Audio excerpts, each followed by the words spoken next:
त्र्यंबकेश्वरच्या doctor Babasaheb Ambedkar चौकात वाहनांना भीषण आग, बघ्यांची मोठी गर्दी। त्र्यंबकेश्वर शहराच्या मध्यवर्ती भागात असलेल्या डॉक्टर बाबासाहेब आंबेडकर चौकात आज दुपारी एका भीषण आगीमुळे मोठा थरार पाहायला मिळाला। 2 कार आगीच्या भक्ष्यस्थानी पडल्या असताना स्थानिक नागरिक आणि प्रशासकीय कर्मचाऱ्यांच्या धाडसामुळे एक मोठा अनर्थ टळला आहे।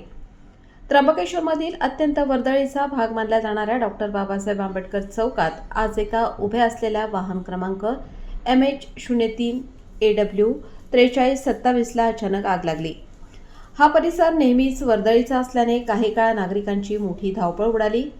आगीची तीव्रता इतकी प्रचंड होती की शेजारीच उभ्या असलेल्या बलेनो कार क्रमांक HP 38 E 4653 ने ही पेट घेतला।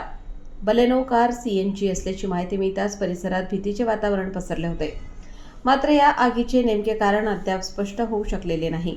घटनेची माहिती मिळताच त्र्यंबक नगर परिषदेचे कर्मचारी नितीन शिंदे, विशाल मेडा आणि संजय सोनवणे यांनी तात्काळ अग्निशामक वाहन घटनास्थळी आणले।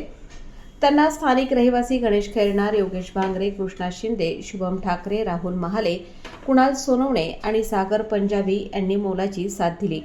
या सर्वांनी आपल्या प्राणाची पर्वा न करता शर्थीचे प्रयत्न करून आग आटोक्यात आणली। वर्दळीचा चौक असल्याने आग पाहण्यासाठी बघ्यांची मोठी गर्दी जमली होती। अशा वेळी पोलीस हवालदार सचिन जाधव आणि पोलीस शिपाई श्रावण साळवे यांनी घटनास्थळी धाव घेत गर्दीवर नियंत्रण मिळवले आणि सुरक्षेला प्राधान्य दिले। या सर्वांच्या तत्परतेमुळे CNG कारचा स्फोट होण्यापूर्वीच आग विझवण्यात यश आले। सुदैवाने या घटनेत कोणतीही जीवितहानी झाली नाही। मात्र या आगीत दोन्ही वाहनांचे मोठे नुकसान झाले आहे।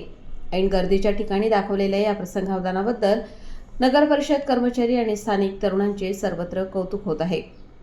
वृत्त जगन घागरे, त्र्यंबकेश्वर।